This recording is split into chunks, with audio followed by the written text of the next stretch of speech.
ये पुस्तक जो है यहाँ पर फ्लोरा ऑफ IIT गुवाहाटी। क्या बात, थैंक यू। और ये असम की चाय है। Thank you. वाह। अब मैं निदेशक महोदय से अनुरोध करूँगा कि वो संस्थान के बारे में कुछ अवगत कराएं। Very good afternoon to all of you. Sri Mukul Kanetkar ji, Bas ji, Professor Dikshit, and all other my colleagues, students and staff. First of all, a warm welcome to Kanetkar ji to our campus. When I came to know that he is coming, I thought we should listen to him. He is an excellent orator. He speaks so much about India, and it's both scientifically, historically, and I had heard him several times. I was really impressed. So हमने सोचा this is an occasion, we should miss it. So even though he was very busy, and it was also just yesterday I was just chatting with WhatsApp, he immediately accepted our invitation, and he is here with us. I know that this small audience is very small for him. So you will see, after listening to him, you will all accept with me that he is one of the best orators among the young people of India. At IIT Guwahati, we are also looking at the Indian knowledge system and values to bring back, what we have forgotten in the last 150 years. I think we have lost many of the things. So those things we would like to bring back, the values, systems, and scientific knowledge what our ancestors had. So we created this new center called Indian Knowledge System, and it is formally approved through our Senate and board, and PhD program is also approved. And formally we have also announced that Professor Dikshit will head that. He has accepted and doing a tremendous work to popularize this center across India. This is one of the 3 centers among IITs. IIT Kharagpur has one, yes. Bombay has another one, and this one. Here at this moment I would like to also remember Professor Bapatji, who is our board member, who is also instrumental in while talking to me on this much before, 2 years back. This is not suddenly, born. There is a lot of good thought process in this, plan on this, how to really take this center to the next level. So we would like to invite, all the people who are literarians, historians, and scientific, world, and also bring the local knowledge, what we call, which is hidden in our villages and towns. उसको बाहर निकालना है. The task is not very simple. Why? Because we have given him the task of, almost every what IIT is doing in all different disciplines in one sector. It could be on medicine, it could be on biology, it could be on meteorology. Okay, because all of you know that India was at a time well sought after. Whether it is Columbus came in search of India but ended up in America. So, after Vasco da Gama reached Goa, after that many people were looking for a sea route for India. It is not that India was not known to others. Please note that. India was known to everybody during Krishnadevaraya period. People have come from Europe through the land, yes, either connecting through, but they did not know the sea route. So that was done by Vasco da Gama. So with this brief introduction, rather than me giving a lecture, let us hear from Kanetkar ji. Again, warm welcome to Kanetkar ji again, and we look forward to hear from you. Thank you very much. Good day. So now I invite Dr. Govind to introduce the speaker.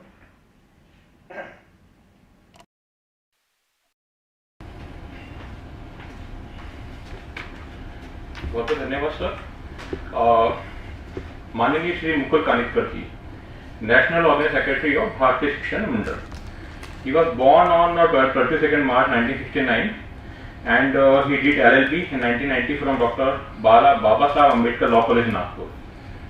Since then, after finishing his education, he became Jeevan Vriti or the life worker of Vivekananda Kendra Kanyakumari from 1990 to 2012. After that, he joined Bharatiya Shikshan Mandal and become part of it, and since 2016 he has been serving as the National Organizing Secretary of Bharatiya Shikshan Mandal. He was secretary of Vivekananda International Foundation, New Delhi from 2008 to 2011. He is member of Madhya Pradesh State Yoga Process since 2007. He developed many training workshop modules for stress management, life management, teachers orientation under the name of Pariksha De Haste Haste, Sarthak Apne Awakening Life Mission, Shikshak Swadhyay, Abhivashak Udbodhan and Sanstha Jalak Paramarsh. He has conducted more than 2,500 workshops for more than 8 lakh participants. He is one of the visiting faculty at Management Department of MS University Baroda, IIT Bombay and IIT Roorkee, and he has conducted courses on Gita and Management and Sustainable Finance. He has organized multiple conferences, multiple internal conferences, total 5 till date, and participated in 28 conferences. He has addressed 2 university convocation addresses till date, and he has delivered more than 10,000 lectures. On the other hand, he has also written more than 2,150 articles in Hindi, English and Marathi. He has authored many books, and which one of the books precisely is very much published in Hindi, Pariksha De Haste Haste, which was republished, which was translated into Marathi, Punjabi and Gujarati. And other notable books are Bharat Jago Vishw Jagao, Bharat Ka Jeevan Dhyay, Gade Jeevan Apna, Sangathan Gade Chalo, Parivar Bane Pathshala, Samarth Bharat Samagra Shiksha, Shodhkarta Karyakarta, and in English, Essential Vivekanand, Management's New Frontier, Bharatiya Scriptures Applied, and Let's Build Organization. He has many achievements under his belt. One of the some of the pioneering achievement I am just naming here. He is a pioneer of Master Surya Namaskar program, which was first held in Jodhpur in 1995. He is the organizer of Guinness World Record winning event in Gwalior in 2004. 16,000 students has participated in that, and in 2005 approximately 30,000 students participated in that. He has a world record for the largest yoga class in the name of Vivekananda Kendra Kanyakumari, Gwalior branch. He is the instructor of the Mass Surya Namaskar conducted for more than 10 million students in Madhya Pradesh every year on 12th January since 2007. So this is precisely one of the, you can say, a short bio of P. Mukul Kanikar ji myself. Recently you might have heard about his appointment in one of the elite committee which is constituted by Government of India to revamp NCC, in which Anand Mahindra and Mahendra Singh Dhoni are also a part of that, and he was appointed one of the members of that particular committee. With Honorable Prime Minister Narendra Modi ji, he has shared a stage on the Fit India Fit India movement on Yoga Day, and he is one of the he quoted there that when we talk about the Gita, which is the samvad between the Krishna and Arjun, it is like the samvad between the 2 fit people. So the way he has, you can say, told that you can say the limelight on many occasions, he is going to deliver us, he is going to share his views with us. So I invite माननीय श्री मुकुल कानिटकर जी भाई साहब. आदरणीय director professor Sitharaman जी, professor Dixit, यहाँ उपस्थित आदरणीय भगिनी और मातृवृंद और बंधु.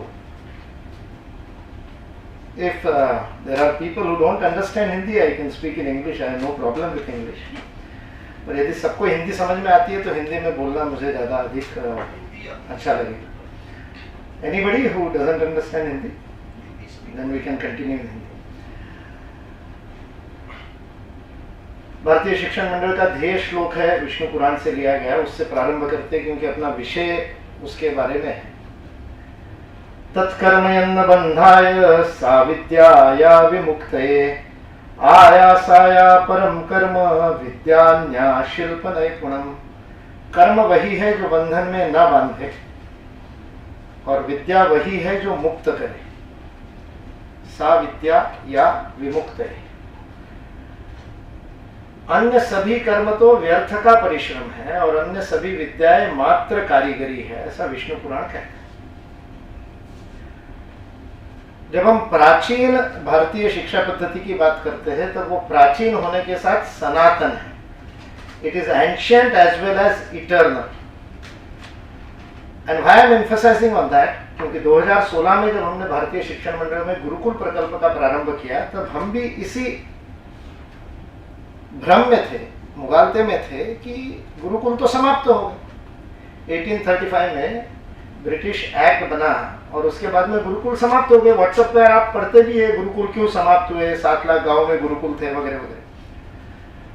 लेकिन जब हमने खोजना शुरू किया और first task we decided we will enlist the gurukul which are running today, functioning gurukul का लिस्ट बनाएंगे। एंड वी थॉट 4000 5000 होंगे, so we will do it. Sorry 400-500 होंगे, वी विल डू इट।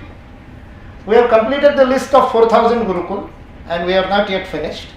10,000 से अधिक गुरुकुलों से मेरा लाइव संपर्क है आज, running Gurukul. I am not talking about Nalanda Takshashila जो तोड़ दिए गए, वो तो खत्म हो गए।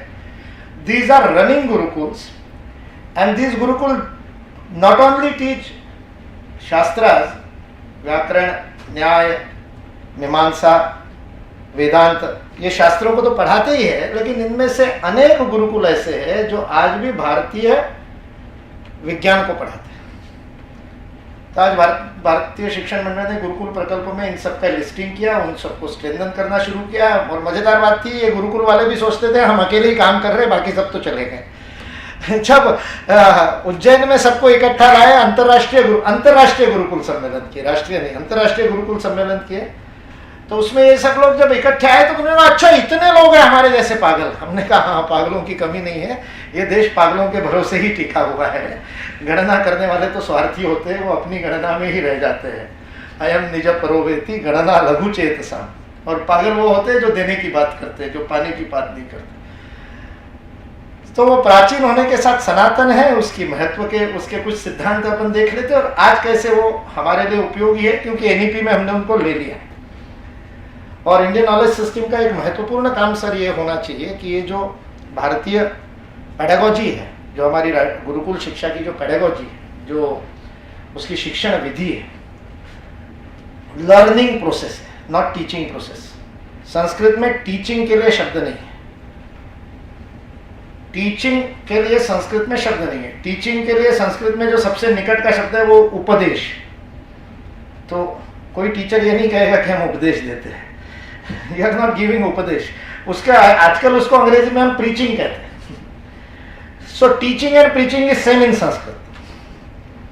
तो आप तो क्लास में बैठेंगे ही नहीं यदि ये दोनों एक हो गया तो। इसलिए भारत में जो शब्द है वो अध्ययन है। अध्ययन means learning. And when we look at it from the scientific point of view, teachers के ओरिएंटेशन प्रोग्राम में मैं हमेशा कहता हूं teaching is not possible, only learning is possible. You can make people learn, you cannot teach them. If I decide I don't want to learn, nobody can make me learn. So, इसलिए अध्यापक शब्द का अर्थ है जो अध्ययन को facilitate करता है, जो अध्ययन को प्रेरित करता है, मोटिवेट करता है। इसलिए अध्यापक इज नॉट टीचर, अध्यापक is helping in learning, one who facilitates learning. इसलिए सबसे पहला जब हम भारतीय शिक्षा पद्धति पर बात कर रहे हैं, मैं उसके गौरव वगैरह की बात नहीं कर रहा हूँ, वो इतिहास में आप पढ़ लेना। सारे दुनिया से लोग आते थे। केवल नालंदा के ही बारे में बताते हैं कि उसकी वेटिंग लिस्ट 15,000 थी। और अभी तो हम सब लोग IIT JEE करके आए हैं, लेकिन वहाँ एंट्रेंस एग्जाम थी। In even before 6th century entrance exam होती थी, और उस समय तो ऑनलाइन वगैरह था नहीं, तो सबको आना पड़ता था एंट्रेंस एग्जाम देने के लिए। तो 15,000 वेटिंग लिस्ट में जिनको एडमिशन नहीं मिला, रिजेक्टेड। अब वो कहाँ जाएंगे? वो तो कई मतलब महीनों का प्रवास करके पैदल या किसी प्रकार से आए, चीन से आए, मंगोलिया से आए, इजिप्ट से आए, इटली से आए। मार्को पोलो को आश्चर्य हुआ था जब वो भारत में आया, उसने यहाँ विश्वविद्यालय में इटालियन लोगों को पढ़ते हुए देखे। जो राइट, भूमध्य मार्ग से तो आते ही थे। केवल जो अफ्रीका को घूम करके आने का रूट था वो बाद में पता चला। वो भारतीयों को पता था, यूरोपियंस को पता नहीं था। मतलब उसमें भी वो पता नहीं था, ऐसा नहीं, उनको यूरोपियंस को पता नहीं था। खैर, तो उनकी मैं बात ही नहीं कर रहा हूँ कितने मंजिला नालंदा था वगैरह. I am not going to talk about history. I am going to talk about the methodology which was used in those gurukula which made them. Bharat को विश्वगुरु बनाया किसने? तो वो जो लर्निंग प्रोसेस थी, वो पूरी जो गुरुकुल की जो अध्ययन विधि थी, वो अध्ययन विधि is very important. And today the whole mankind is losing because of that pedagogy not being in practice, क्योंकि that is the most scientific pedagogy. आज हम ब्लूम्स टेक्सोनॉमी की बात करते हैं, लेकिन जो तैत्तरीय उपनिषद की टेक्सोनॉमी है उसके ऊपर इंडियन नॉलेज सिस्टम को काम करने की आवश्यकता है. जहां पर शिक्षावल्ली में, तैत्तरीय उपनिषद में, इस पूरी शिक्षा की प्रोसेस को उद्देश्य के साथ, मतलब लर्निंग फॉर व्हाट, जैसे साविद्या विमुक्त जो मैंने बताया वो श्लोक, उसके आगे पीछे विष्णु पुराण में जो श्लोक है जिसमें सनक सनंदन समझा रहे हैं व्यास को व्हाई एजुकेशन, तो वो कहते हैं प्रयोजन के द्वारा एजुकेशन बदलता है. If your purpose is something else there will be some other education you should have to take. तो तैत्तरीय उपनिषद 2 कहता है विद्या अविद्या, पराविद्या अपराविद्या, श्रेय मार्ग प्रेय मार्ग, अलग अलग नाम से यही बात उन्होंने कही है. अपने आज की भाषा में कहा जाए तो हम लोग सोचते हैं कि भारत की जो प्राचीन शिक्षा व्यवस्था थी उसमें केवल अध्यात्म सिखाया जाता था, योग, अध्यात्म, ध्यान, यही हम मान के चलते हैं. No, that was only a minuscule, 1% भी नहीं था. मेन जो पार्ट था वो सारा का सारा जीवन के बारे में था. It was about life. And science as we look at it today was one of the main part. आप वैशेषिक सूक्त को यदि पढ़ेंगे, which is one of the षड दर्शनास, it is more deeper than physics even today. Newton के laws of motion do not apply at the quantum level. When you go to the subatomic particles, that is what uncertainty principle के कारण तो ये सारा आज electronic खड़ा हुआ, इतना सारा quantum physics. Vaisheshika 6 laws of motion देता है, not 3 laws of motion. और वैशेषिक के 6 laws of motion, उसको कर्म कहा है. वैशेषिक में कर्म का अर्थ है मोशन. कर्म के 6 कर्म बताता है वैशेषिक, और वो 6 कर्म पर यदि आप अध्ययन करेंगे तो आपकी ये डायकोटोमी समाप्त हो जाती है क्वांटम और क्लासिकल मैकेनिक्स की. इस दोनों के बीच का जो द्वंद्व है वो द्वंद्व खत्म करने का काम वैशेषिक करता है. Vaisheshika can take to those levels where physics is today stumbling. Physics को जो उत्तर नहीं मिल रहे वहां वैशेषिक ले जा सकता है. इतने हमारे ऋषियों ने काम किया था. Psychology, metallurgy, as you mention, आज भी हम चंद्रगुप्त मौर्य के स्तंभ का जो अलॉय है उस अलॉय का एनालिसिस नहीं कर पाए, जो कुतुब मीनार के सामने खड़ा है. 2300 वर्ष से 2300 इयर्स ओपन वेदर में, बारिश में, इसमें पड़ा हुआ है. उसमें कैसे उस आयरन को इस प्रकार से रस्ट फ्री किया गया था and how it was moulded. मैं जो काम आपने कहा कि हमारे गांव में और वहां वो टेक्नोलॉजी है, मैं झारखंड में गया, झारखंड में मैंने देखा हाउ इट इज मेड. उनके पास में लोहे की भट्टियां, मार्को पोलो ने उसका डिजाइन दिया. मार्को पोलो के यात्रा वर्णन में उसने कहा भारत में पोर्टेबल फाउंड्रीज थी and more than 1 lakh portable foundries he witness के मार्को पोलो ने अपने ट्रेवलॉग में लिखा है. और उसका डिजाइन भी दिया है कि वो फाउंड्री कैसे थी. और आपको आश्चर्य होगा why it is relevant today, because उस फाउंड्री में आज जितनी भी फाउंड्रीज है, चाहे टाटा की हो, चाहे मित्तल की हो, उस सब में आज आपको 1200-1300 डिग्री तक ले जाने के बाद आयरन ओर में से आयरन निकलता है. वो सारी की सारी जो फाउंड्रीज थी, उन फाउंड्रीज में, उन भट्टियों में केवल 600-700 डिग्री के ऊपर प्योर आयरन निकालने की टेक्निक थी. और मैं वो भट्टी देख चुका हूँ. झारखंड में वो भट्टी है, जलगांव के पास महाराष्ट्र और मध्य प्रदेश की बॉर्डर पे. आज भी अंग्रेजों ने उनको जंगलों में भेज दिया, इसलिए आज हम उनको ट्राइबल कहते. वो हमारे हर गांव में वो लुहार थे. वो वुड स्टील के लिए अलेक्जेंडर यहाँ आया था, तलवार यहाँ से बनवा करके लेके गया, क्योंकि उस टाइप का स्टील और कहीं नहीं बनता था. स्थापत्य शास्त्र, I can go on. So that was all the product of gurukul education. So when we talk about ancient education, it is not just ancient, it is eternal education which is still. आज भी वो विज्ञान है हमारे पास, और केवल ग्रंथों में नहीं है. मेरे पास ऐसे विद्वान है, हम उन शास्त्रों के विद्वान तैयार कर रहे हैं. वैशेषिक के बारे में हमने 4 विद्वानों को अभी वो अध्ययन कर रहे हैं, भारतीय पद्धति से अध्ययन कर रहे हैं, नॉट मॉडर्न पद्धति से. और वो अध्ययन पूरा होने के बाद फिर फिजिक्स वालों के साथ मैं उनको बैठाऊंगा. 5 साल लगेंगे उनको. मैथमेटिक्स, लीलावती के मैथमेटिक्स के ऊपर IITs में भी काम हो रहा है. IIT बॉम्बे में बहुत बड़ा काम कर रहे हैं राम सुब्रमण्यम जी. लेकिन वो फिर विचित्र बात भारतीय साइंस पे काम करते हैं तो कई बार गड़बड़ होती है। आप फिजिक्स के नियमों को लेकर के वैशेषिक समझोगे तो दिक्कत हो जाएगी। इसलिए उसकी पैरागोजी भी शास्त्र पैरागोजी होनी चाहिए, जो शास्त्र अध्ययन की पद्धति है। इसलिए हम पुणे में हमने 4 विद्वानों को लीलावती गणित का पारंपरिक पद्धति से वो अध्ययन कर रहे हैं। और मैंने कहा फिर आप मैथमेटिशियंस के साथ बैठना, फिर आप सारे मैथमेटिक्स के प्रॉब्लम सॉल्व कर दोगे। बिकॉज हमारे यहाँ पर mathematics was not for application into any mechanics और एनी अदर थिंग। हमारे यहाँ भास्कराचार्य लीलावती में लिखते हैं कि गणना किस लिए, तो जो गणना से परे है उसको जानने के लिए गणना करना, दैट वॉज द पर्पस। सा विद्या या विमुक्त है एट एवरी लेवल। फिर वो यज्ञ कुंड को नापने में शूल्ब सूत्र के अंदर पाइथागोरस थ्योरम का उपयोग आ ही जाएगा, ज्योमेट्री पूरी आ ही जाएगी, क्योंकि अल्टीमेट गोल कुछ और है, उसके लिए ये अप्लाइड गोल्स है।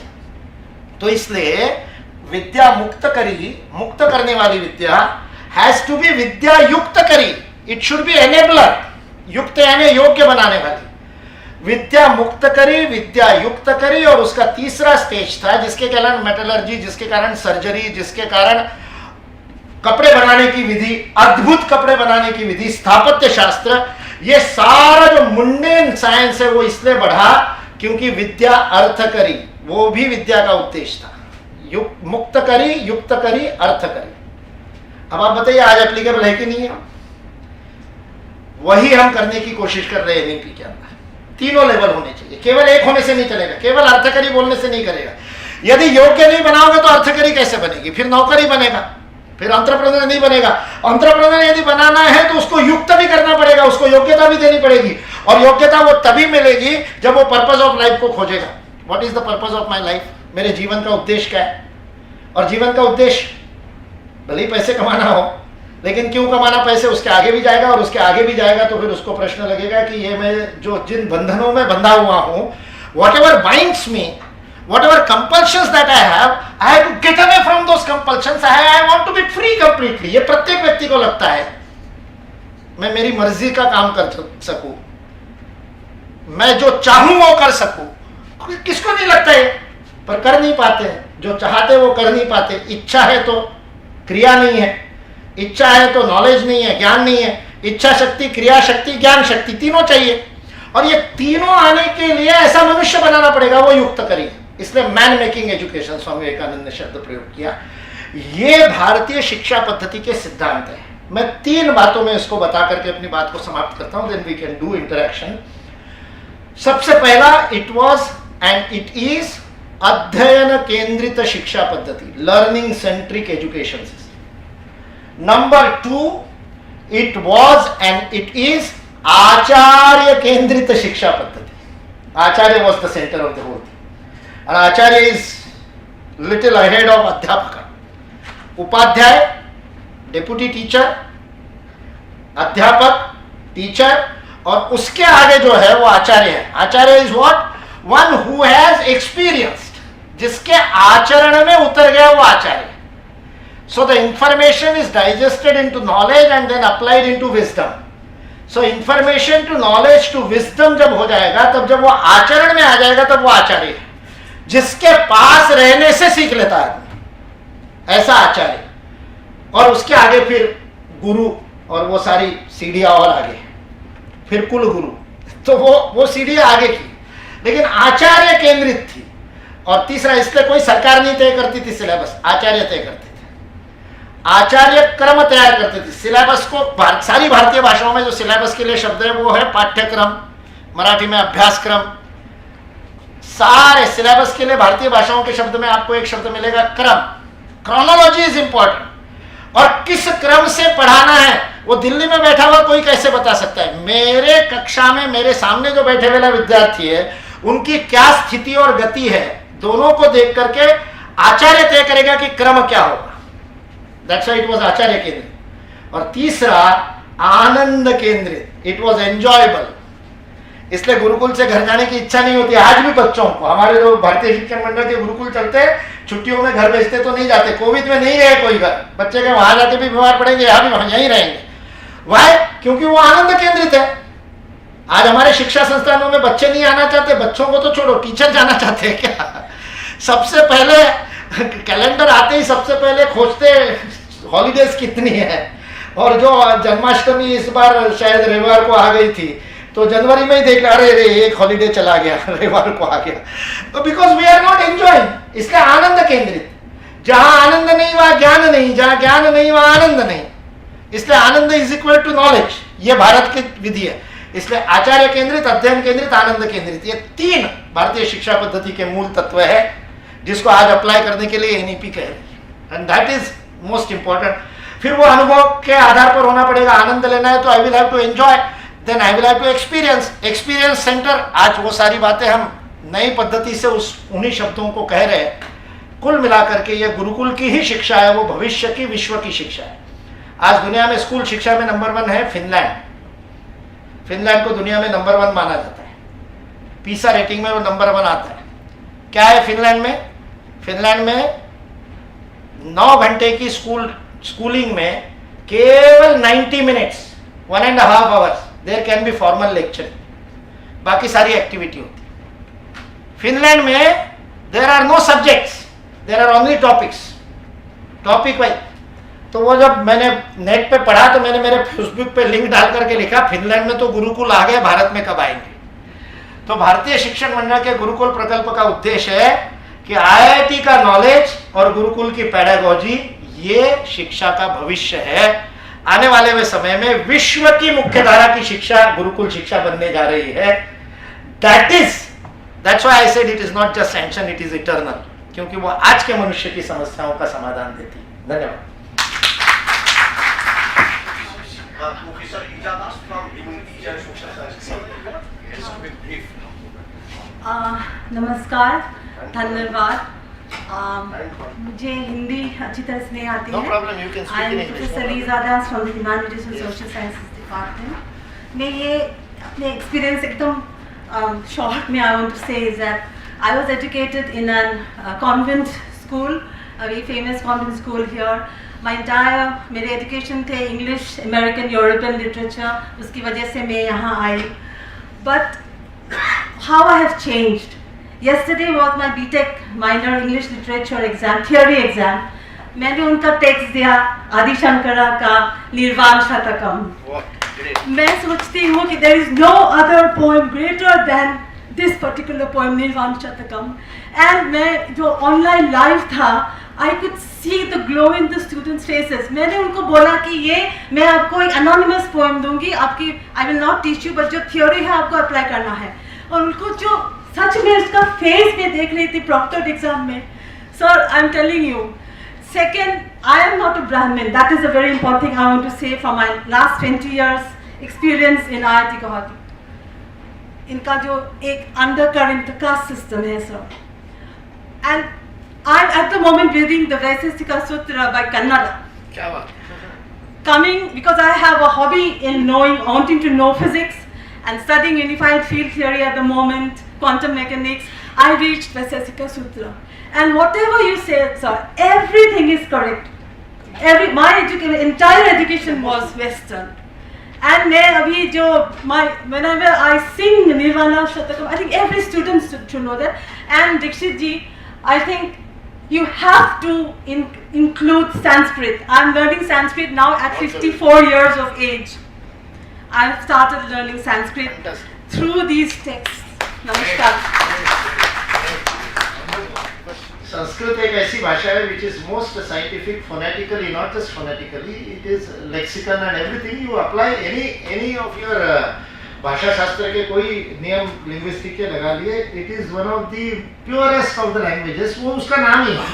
संस्कृत शब्द का अर्थ ही होता है refined, one which is refined is Sanskrit. तो अभी हमने हमारे गुरुकुल के जो व्याकरण शास्त्री है उनको काम दिया है कि संस्कृत की जो पाणिनीय विधि है जिसमें क ख ग घ, इट इज सो साइंटिफिक ना, आप क ख ग घ बोलेंगे तो यहाँ से स्वर निकलेगा, और लास्ट वाला जो पंचक है प फ ब भ होठ से निकलेगा, तो कंठ से होश तक, बीच में तालव्य, मूर्धन्य, दंत्य, वो सारे ग्रुप्स जो है, it is so beautifully arranged scientifically according to the physiology and anatomy of the स्वर यंत्र। मैंने हमारे आचार्यों को काम दिया है कि अंग्रेजी का संस्कृत करो, मतलब अंग्रेजी का परिष्कार करो, नॉट चेंजिंग अंग्रेजी, और अल्फाबेट को ठीक करो। ए के बाद बी नहीं आ सकता है, अ तो यहाँ से निकलता है और ब यहाँ से निकलता है, तो मनुष्य को ए बी, पहले ही बचपन में बेचारे के स्वरयंत्र की ऐसी तैसी कर रहे हो आप। तो मैंने कहा इसको ए ई आई ओ यू को एक साथ कर दो वोवेल्स को, क्योंकि वो सारे यहाँ से आ रहे हैं, स्वर है, और उसके बाद व्यंजनों को भी ठीक करो and apply Panini to English. English will be more purified. That is the beauty, because Sanskrit is the Shastra of pronunciation.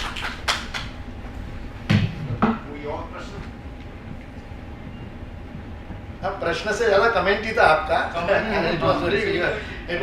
She was so emotional and beautiful. आपने यदि नहीं सुना है तो YouTube पे सुनिए निर्वाण षटक, चिन्मय मिशन के स्वामी कृष्णानंद ब्रह्मानंद जी का गाया हुआ है, वो यदि सुनेंगे तो it is one of the beautiful, most beautiful rendering of Chidananda Rupa Shivoham शिवोहम, जो शंकराचार्य का निर्वाण षटक है। और आपके भी आंखों में ऐसे ही आंसू आएंगे जैसे how she was emotional, because that touches your heart somewhere, तो जीवन बदल देता है। There is a book in English, Physics of Vaisheshika, आप गूगल करेंगे archives.org पे मिल जाएगी, PDF डाउनलोड कर लेंगे, या नहीं तो आप मेरे को मेल कर दीजिएगा, मैं आपको भेज दूंगा। Physics of Vaisheshika, very beautiful book on how to understand Vaisheshika. So I am a PhD student in the नाम बता department. नाम sir Phaladrum Sharma, PhD student Department of Mechanical Engineering. So like from my school days I have been hearing that India was very rich in culture since thousands of years in mathematics or science or like metallurgy. So but one question that keep running in my mind is that what went so wrong that again we went far behind, far back, that this is the time that we are lack of awareness. So I just want to know what is the reason. Very good question. Very good question. समय नहीं था इसलिए मैंने नहीं बताया. Before Macaulay introduced the British system here, Bharat में क्या थी शिक्षा की व्यवस्था? आपने जाति व्यवस्था का भी जिक्र किया, इसलिए it is important in that context also. In 1813 में the Britishers did land reforms, और लैंड रिफॉर्म करने से जो भी जमीन किसी के नाम की नहीं थी वो सरकार की कर दी उन्होंने, ईस्ट इंडिया कंपनी की कर दी। So at the time Indian forest act भी बना, तो फॉरेस्ट ऑल्सो बिकेम सरकारी, और आजकल जिसको रेवेन्यू लैंड, नजूल लैंड, ऐसे जो शब्द प्रयोग होते हैं अलग अलग राज्यों में, दैट कंसेप्ट स्टार्टेड इन 1813। और उसका सबसे बड़ा गड़बड़ हुआ हमारी एजुकेशन सिस्टम पे, क्योंकि हमारी एजुकेशन सिस्टम शासन मुक्त थी। It was one of the very important criteria why it prospered for thousands of years despite Bakhtiyar Khilji and despite Aurangzeb and despite all those invasions, why it is still living. उसका एक कारण था, it was not dependent on the government, कौन राज्य कर रहा है उस पर निर्भर नहीं था। It was self sufficient because society sustained it, समाज पोषित थी। और वो समाज पोषण का एक तरीका था कि समाज उनको जमीन दे देता था। जैसे नालंदा विश्वविद्यालय जो था, तो आसपास के 24 गांवों का लगान नालंदा को अशोक ने लिख दिया था, तो नालंदा को 24 गांवों का लगान मिलता था, तो 24 गांवों का पूरा रेवेन्यू कलेक्शन अपने आप नालंदा यूनिवर्सिटी में जाता था। So there was no grant, अनुदान नहीं था, दान था क्योंकि अनुदान के साथ में कंडीशंस आता है। सो उस कारण पूरे भारत में वो था। तो 1813 में जब ये हुआ तो हमारे विद्यालयों की, मंदिरों की जमीन सरकारी हो गई, एंड दे स्टार्टेड स्टार्विंग गुरुकुलास और पाठशाला। तो उन्होंने पत्र लिखने शुरू किए प्रिवी काउंसिल को, ब्रिटिश सरकार को। तो ब्रिटिश सरकार ने ईस्ट इंडिया कंपनी को लगाया, ये क्या कर रहे हो आप, सारे गड़बड़ हो जाएगी, वहाँ आंदोलन हो जाएगा। So Macaulay was the legal advisor of East India Company, वकील था वो, उसको बुलाया कि क्या करना है।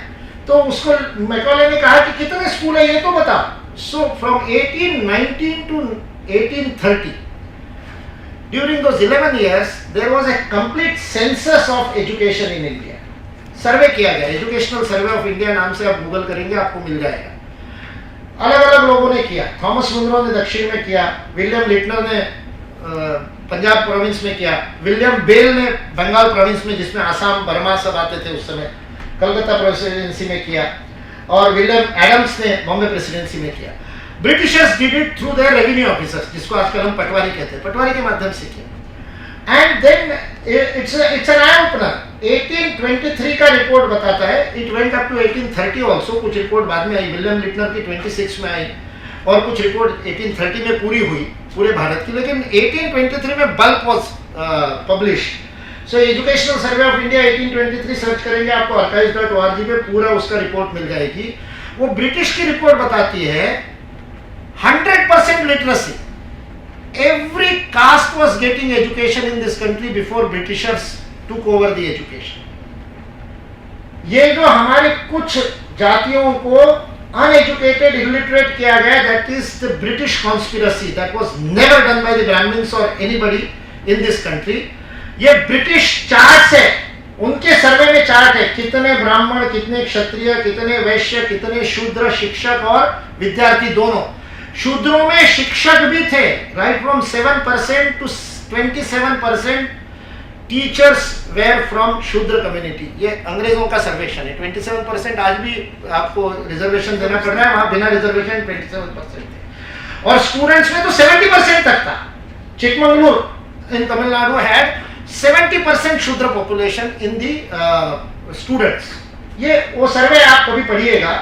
महात्मा गांधी के शिष्य थे धर्मपाल. उन्होंने धर्मपाल ने पुस्तक लिखी है ब्यूटीफुल ट्री. ब्यूटीफुल ट्री क्योंकि महात्मा गांधी ने यह शब्द प्रयोग किया था, beautiful tree of education in this country.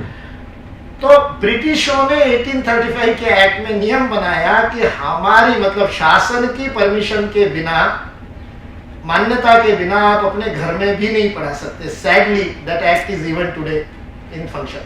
और इसलिए कभी कोचिंग क्लासेस पे सरकार को जब कार्रवाई करनी होती है तो उसी कानून का उपयोग करते हैं जो मैकॉले का लिखा हुआ कानून है. और फिर उन्होंने धीरे धीरे परमिशन देना बंद कर दिया. धीरे धीरे गुरुकुल बंद किए. ये अपने आप बंद नहीं हुए, ये पूरी साजिश के तहत बंद किए गए. उन्होंने कहा कि केवल ब्राह्मणों को एडमिशन दो और केवल अपनी स्कूल चलाओ, ये गुरुकुलों को मान्यता देना बंद करो. तो ये जो आज 10,000 से ऊपर गुरुकुल बचे हैं ना, वो बिना मान्यता के बचे हुए. आज भी बिना मान्यता के, आज भी गुरुकुल के बच्चे को एडमिशन देने में दिक्कत जाती है. आज भी उसको NIOS में जाकर के परीक्षा देनी पड़ती है. जबकि नेपाल में हमारा वो कभी ब्रिटिशों के अधीन नहीं रहा. 29 साल पहले तक नेपाल में सारा एजुकेशन गुरुकुल में होता था. ये अभी जो मॉडर्न एजुकेशन तथाकथित 29 साल पहले आया. तो JNU में आते थे, BHU में आते थे. नेपाल के सारे राजनेता यहाँ पढ़े हुए. भट्टराई यहाँ पढ़ा हुआ है, प्रचंड यहाँ पढ़ा हुआ है. JNU में पढ़ा प्रचंड, वो BHU में पढ़ा. अभी जो प्रधानमंत्री है वो देवबा, वो BHU में पढ़ा हुआ है. उसको BHU में एडमिशन गुरुकुल के सर्टिफिकेट में मिला था.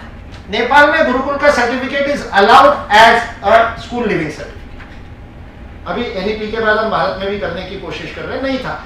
हम तो कह रहे मान्यता की क्या जरूरत है. आज IIT के कैसे चलता था, फिर पैसा कैसे चलता था, तो दशांश दान देते थे. All alumni of the gurukula will donate 10% to the gurukula आजीवन. अब आप सोचो IIT गुवाहाटी का सारा एलुमनी उनके पैकेज का 10% IIT गुवाहाटी को दान देने लगे. सरकारी दान की जरूरत है क्या, अनुदान की जरूरत नहीं है. That is how a self-sufficient system was created. A sustainable system was created in this country. Britishers cut the roots of that tree. Gandhi ji के शब्द हैं. उन्होंने चैथम हाउस में वो भाषण दिया था 1932 में, जिसमें गांधी जी ने शब्द प्रयोग किए थे, you Britishers uprooted the roots of the beautiful tree of education in my country and left the roots unattended. उन्होंने उसका वो आर्थिक स्रोत खत्म करके, समाज पोषण खत्म करके, जाति के नाम पर लोगों को बांट करके, डिवाइड एंड रूल करके, जो समाज एक साथ आकर के जो उन सिस्टम को पालता था वो खत्म किया. That is how it was destroyed. जैसे मैंने कहा, उन लोहारों को हाथ काट दिए, उन भट्टियों को तोड़ा गया, so that there foundries will survive here. उन टेक्सटाइल में इतने अद्भुत कलाकारी देखो ना. ये आज हमारे घर घर में महिलाएं यहाँ पर आसाम में करती है ना. वो अरुणाचल में मैं गया, each tribe has got its own tradition. Nagaland में each tribe has got its own textile. ये सारे भारत में था. झारखंड में था, छत्तीसगढ़ में था, महाराष्ट्र में था, पंजाब में था, everywhere.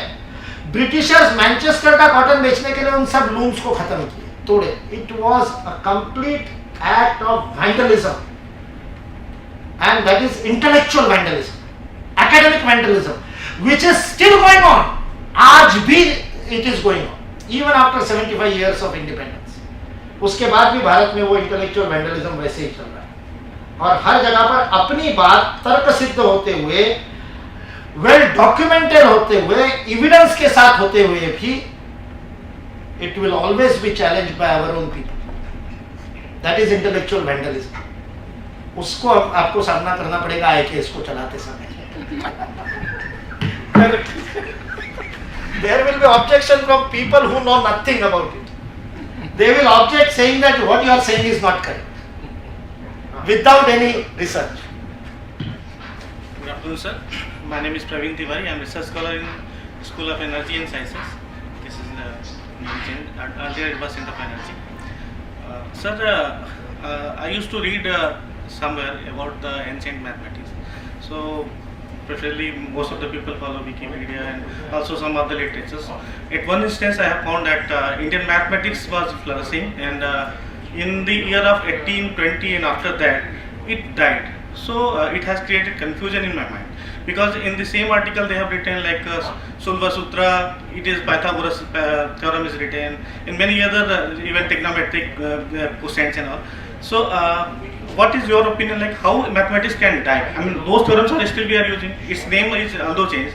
So what is your opinion in that, and how we can put proper narrative and proper perspective, and how we can explain them that mathematics cannot die? What is your opinion in that?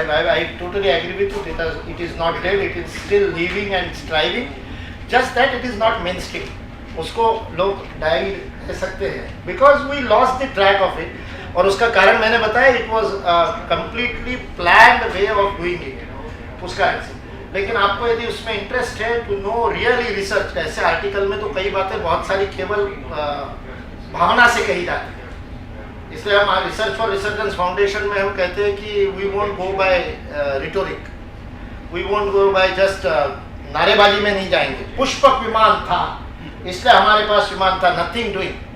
यंत्र सर्वस्व में पाराशर के यंत्र सर्वस्व नाम की पांडुलिपि में वैमानिकी प्रकरण है, उसका अध्ययन करेंगे. उसमें उसका यदि डायनामिक्स दिया है, एरोडायनामिक्स यदि दिया है गायरोमीटर के सिद्धांत के आधार पर, कि मर्क्यूरी को इस प्रकार से फ्यूल के रूप में इस्तेमाल किया जाता था कि मर्क्यूरी परपेचुअल एक रोटेशन क्रिएट करके और एंटी ग्रेविटी फोर्स क्रिएट किया जाता था. ये यदि उसका फिजिक्स है, सो let us do it today in IIT Guwahati. और यंत्र सर्वस्व के डिजाइन पर गायरोमीटर के आधार पर ड्रोन बनाएंगे ना, बोइंग नहीं बनाएंगे. कैमरा उठाने वाला ड्रोन तो बन सकता है ना. So let us do that because that will be eco friendly drone without using fossil fuel, without using, it will be most green transport. इसलिए उस पर काम करना. पुष्पक विमान था बताने के लिए नहीं. जिनकी श्रद्धा है वो मानते ही है, जिनकी श्रद्धा नहीं है उनको आप बना के दिखा दोगे तब भी नहीं मानेंगे. So let us not get into that debate. उसमें टाइम वेस्ट करने की जरूरत नहीं. इसलिए we are sincere about knowing the mathematics of Pingala और माधवा और 600 other mathematicians. तो आपको मैनचेस्टर यूनिवर्सिटी के प्रोजेक्ट मैथमेटिक्स का वेबसाइट पे जाना पड़ेगा. There is a very beautiful website on manchester.edu. Indian mathematicians के 2 पोर्टल उन्होंने हैं, तो it's a beautiful repository of everything about भारतीय मैथमेटिक्स. सो आपको चाहिए तो मैं उसके लिंक मेरे पास सेव है, मैं आपको भेज दूंगा. पोर्टल आप गौरव जी से या दीक्षित जी से किसी के थ्रू भी अपना नंबर मेरे को भेजिए, मैं व्हाट्सअप कर दूंगा, या मुझे मेल कीजिए. You can write down my mail ID. My mail ID is very simple, Mukul, MUKUL, that is my name, Mukul @BSM Bharat, Bharatiya Shikshan Mandal का शॉर्ट, BSM BHARAT भारत.org, that is our website. So Mukul @BSM भारत.org पे आप मेरे को मेल कीजिए. I will send you, Vaisheshika भी भेज सकता हूँ मैं, मैथमेटिक्स का लिंक भेज सकता हूँ. देयर इज अनदर बुक, वो उसमें सॉफ्ट कॉपी में उपलब्ध नहीं है, you will have to purchase for the library. You can purchase that. One French historian Georges Ifrah, IFRA, Georges Ifrah, he has written history of mathematics in the world, 3 volumes, history of mathematics. Penguin India is published in English, the original book is in French, history of mathematics. In that he has given beautiful narration about the history, how Bharatiya mathematics flourished and how it went into the back burner, because the Europeans got this mathematics from here through the Arabs. Most of this mathematical concept in Europe were in the Middle Ages were called as Arabian, like this जो decimal पद्धति में हम लिखते हैं, like all the digits, not just 0 to 9 जो ये जो दशमलव पद्धति है, डेसिमल पद्धति है, it is given by Bharat, Paramira to the world, but it went to Europe through Arab, so it is called as Arab numbers. कुछ जगह पर Greeks call it Hindu Arabic number, they call it Hindu numbers. Greeks mention, George Ifra has written all those references. तो वो messenger का नाम लग चिपक गया, इसलिए अरब नंबर्स उसको कहा जाने लगा। नहीं तो रोमन्स को बेचारों को नंबर पता नहीं थे, वो जो III, IV, VI, आप सोचो कि आज के लाख करोड़ के यदि आंकड़े उसमें लिखने होते तो न्यूज़पेपर की हेडलाइन कैसे बन सकती थी। XSVV LM लिखते लिखते ही पूरा पेज भर जाता और आगे क्या लिखते, तो हमारे नितिन गडकरी जी बेचारे परेशान हो जाते हैं लाख करोड़ की सड़कें बांधने में। So because of this decimal system you can talk about 1.5 lakh crore, that is Bharat ने दिया, दुनिया मानती है, हम नहीं मानते क्योंकि हमको सिखाया नहीं गया। 8वीं कक्षा में फ्रांस में जॉर्ज इफ्रा पढ़ाया जाता है, भारत में नहीं पढ़ाया जाता। So we like to do that. Diet का लोगों का मतलब है went out of recognition, that is what. और अपनी ही बातों को अपन लोगों ने सिखाया ऐसा मान करके, अपने में से अनेक लोगों को ऐसा लगता है कि अलजेब्रा तो ग्रीक्स ने दिया। जॉर्ज इफ्रा कहता है 80% of the modern mathematics, what you call mathematics, is a gift of Bharat to the whole world. ये जॉर्ज इफ्रा के शब्द हैं। Only matrix and log table, logarithm, are given by the Greeks. Almost everything else, calculus, Kerala school of mathematics, geometry, Shulba Sutra, that is part of Atharvaveda. Atharvaveda के ब्राह्मण ग्रंथों में Shulba Sutra, Shulba Sutra, Bijaganita, Bhaskaracharya and Aryabhata. So you go on, almost everything. ये Georges इफ्रा की बातें मैं बता रहा हूँ। मैं जानबूझ करके फ्रेंच नाम ले रहा हूँ क्योंकि मेरे जैसा चोटी वाला धोती वाला बताएगा तो आप कहेंगे आप तो ऐसा बोलते ही रहते हैं। गोरे का नाम लेने से हमको विश्वास होता है, इसलिए मैं जॉर्ज इफ्रा का रेफरेंस दे रहा हूँ। George Ifra was a school teacher. Yes. And children asked me where we are talking about the numbers Yes. and all this thing. So he researched. He resigned from the job. He took the job in a restaurant. He came 20 years he has researched. And then came to this big Yes. book you have mentioned. 3 The volumes. major portion is occupied by India. Yes. 3 volume. 3 volumes of books. I also want to mention about one person, sir. A Manjul Bhargav. Yes. Manjul Bhargav, a professor in Princeton University, you know, youngest professor. 29 years. He was 29 years when he got Fields Medal. Yes. Now, he is doing a research work in a particular line. He hails from his, grandfather. Who is a belongs to Rajasthan. Yes. Who And is he a is a Sanskrit Pandit. teacher. So he, when he used to come to India, went to his grandfather, he used to teach him the Sanskrit poetry. He is a good performer in tabla also. And he was confused in which he will build his career. So ultimately, it is his student, because his mother was also a mathematician, professor of mathematics. And I want to tell you, just go through one point.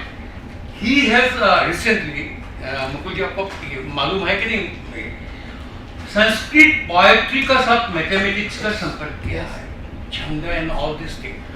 What he started doing, wonderful work. और 2 साल छुट्टी लेकर के, sabbatical लेकर के, he stayed in Bharat to develop NEP. He was Yes. part of NEP team. Manjul Bhargava. He dedicated his career. मतलब आप सोचिए प्रिंसटन यूनिवर्सिटी में 2 साल का sabbatical लेना for non careeristic research ताकि भारत को अच्छी एजुकेशन सिस्टम मिले। और अभी प्रधानमंत्री मोदी जी ने उनको सलाहकार समिति में भी रखा है। And now is part of national curriculum framework committee also, मंजुल भार्गव। तो मतलब जीवन लगाना पड़ता है तब वो काम होता है। We can take one last question.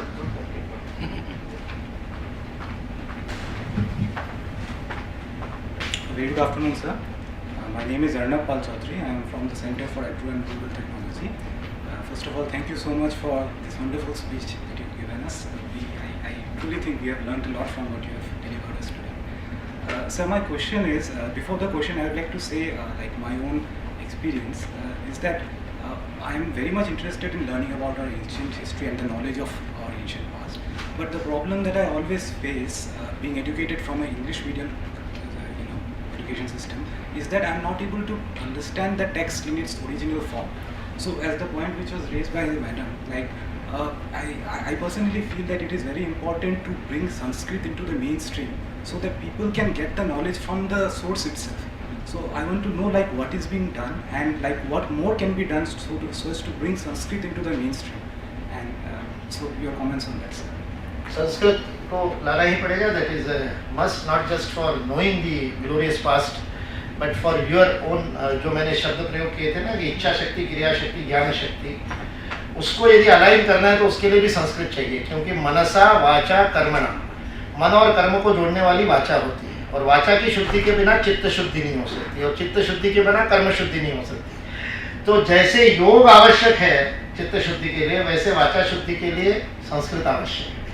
इसलिए संस्कृत केवल इतिहास जानने के लिए, पुस्तक पढ़ने के लिए नहीं, even in today's life if you really want to live a meaningful and happy life, blissful life, आपको संस्कृत आनी चाहिए. और उसके लिए भारतीय शिक्षण मंडल ने प्रारंभ में, भारतीय शिक्षण मंडल के जो 7 सिद्धांत थे उसमें से एक संस्कृत शिक्षण का था. भारतीय शिक्षण मंडल ने वो अभियान शुरू किया और बाद में वो काम बहुत बढ़ गया. तो संस्कृत भारती नाम से एक संस्था उसी काम के लिए काम करती है और लाखों नहीं करोड़ों की संख्या में लोग घर में पूरा परिवार का परिवार संस्कृत बोलने वाले बना दिए. और केवल भारत में ही नहीं, अमेरिका में, यूरोप में, बेल्जियम में, हॉलैंड में, सब जगह संस्कृत में पढ़ने वाले लोग, संस्कृत में बोलने वाले लोग, संस्कृत में जीने वाले लोग हैं. 16 गांव भारत में ऐसे बना दिए संस्कृत भारती में जहाँ केवल संस्कृत में दूध वाला, सब्जी वाला सब संस्कृत में ही बोलते. मत्तूर करके कर्नाटक में था जो पहला गांव था ऐसा जहाँ वेदपाठी भी बहुत सारे रहते हैं. So it was easier.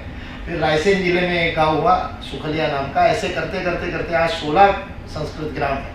इसे संस्कृत को मेन स्ट्रीम मतलब फिर से बोलचाल की भाषा बनाने के लिए एक बहुत बड़ा आंदोलन संस्कृत भारती के नाम से चलता है. ऑनलाइन भी आप उसके संभाषण वर्ग ज्वाइन कर सकते हैं. चिन्मय मिशन में ऑनलाइन संभाषण वर्ग देता है. That is one part. The other part is NEP के बाद में मुख्य धारा की शिक्षा में भी संस्कृत का महत्व बढ़ेगा ऐसा लगता है. और इस बार जो भारतीय भाषाओं में हायर एजुकेशन का एक जो अभियान अभी 29 जुलाई को प्रारंभ हुआ कि इंजीनियरिंग भी हिंदी में, बांग्ला में पढ़ाई जाएगी, वैसे ही वो शुरू होने के बाद भी संस्कृत का महत्व बनेगा. क्योंकि शब्दावली आयोग जो तकनीकी शब्दावली आयोग है उसको नए शब्द बनाने के लिए संस्कृत ही लगती है. जैसे मेरे, अभी तो मैं कार्ड रखता नहीं हूँ, पहले जब मैं कार्ड रखता था तो उसमें मैंने लिखा था अनुडाक. ये जो mukul@bsnbharat.com है उसको अनुडाक लिखा था. तो लोग अनुडाक क्या है, मैंने कहा email. E is for electron, so anu, mail is डाक, अनुडाक. ये ब्यूटी संस्कृत में है. You can create words. Sanskrit is such a language, it's a mathematics. So इसलिए उसमें वो संस्कृत को रिवाइव करना बहुत सरल है क्योंकि आप नए शब्द बना सकते हैं. तो इसको हम चल दूरभाष कहते हैं. मोबाइल है तो वो चाहे आप बोलते ही आपको समझ में आ गया, ज़्यादा समझाने की भी जरूरत नहीं. Because you can create words in Sanskrit. That is the beauty of Sanskrit. और जो अभी जैसे मंजुल भार्गव की बात बता रहे थे ना, वैसे जो मैंने विमान का उदाहरण दिया, बेसिकली इन सारी ज्ञान राशि को हिस्टोरिकली पढ़ना ही नहीं चाहिए, उस पर रिसर्च एंशंट, इसलिए मैंने शुरू किया इटर्नल शब्द प्रयोग करना शुरू कीजिए. एंशंट शब्द निकालें, प्राचीन नहीं, सनातन. क्यों? क्योंकि वो आज भी उतना ही रिलेवेंट है. इसलिए उसका अध्ययन केवल ग्लोरियस पास्ट को जानने के लिए नहीं करना है, ग्लोरियस फ्यूचर के लिए करना है. जैसे अभी जिन्होंने मेरा परिचय दिया, गौरव जी, उनका एक प्रोजेक्ट है which we are doing internationally. Bharatiya Shikshan मंडल बना हुआ RFRF भी उसके साथ में है. वो प्रोजेक्ट है चक्रव्यूह के आधार पर कंप्यूटर साइंस का एल्गोरिथम डेवलप किया उन्होंने, and which will be useful in many things including cyber security. तो द्रोणाचार्य का चक्रव्यूह केवल अभिमन्यु को मारने के लिए नहीं, वायरस को मारने के भी काम आ सकता है. जितेंद्र होले नाम के एक विद्वान हैं पुणे में, उन्होंने पैंडेमिक के बाद सोशल डिस्टेंसिंग के लिए चक्रव्यूह मॉडल बनाया कि आपके मॉल का एंट्री चक्रव्यूह स्टाइल से कर दीजिए तो आप इन्फेक्शन फ्री हो जाओगे. So he has patented that. Now his patent is holy chakra, उसने नाम दिया. होले उनका नाम है, जितेंद्र होले. तो चक्रव्यूह से प्रेरणा लेकर के, चक्रव्यूह का वर्णन लेकर के. So it is not for the past, it is for the future. That is Indian knowledge system. now I गौरव और जितेंद्र को जोड़ दिया मैंने कहा दोनों के wisdom very good. So Sai Sumant, who is Vice President of the School in Gymkhana, he will do a vote of thanks this event.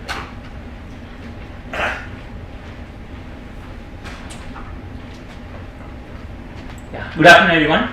Firstly, I'd like to thank Mukulji for honoring our campus by visiting and giving us a beautiful lecture.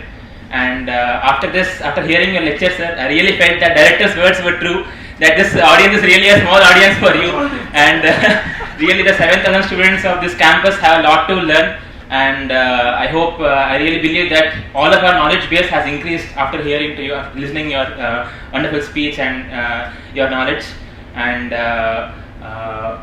I'd like to say that whatever you have given us your inputs, it is true, and we'd like to abide by that. We are called the Indian Institute of Technology, but we should not just limit ourselves to that. We should also be Institute of Indian Technology as well. Wow. So really, we should try to incorporate whatever is hidden in our history. And India has been said to be a country of great culture and heritage from the time of inception. And we should really try to bring it back. And I hope that our Indian knowledge system will also look in that direction and will be contributing more and more towards that. And as my fellow students are saying about the Sanskrit language, just a small information from Gymkhana side also we have initiated with the approval director sir, we have created a Sanskrit club as well. So shortly after the inauguration of Indian knowledge systems, we'll also inaugurate Sanskrit club and give a formal base to it, and we'll look forward how we can help our students. And I'd like to thank everyone who has been either directly or indirectly involved for the conduction of this event, and thank you very much. Yeah.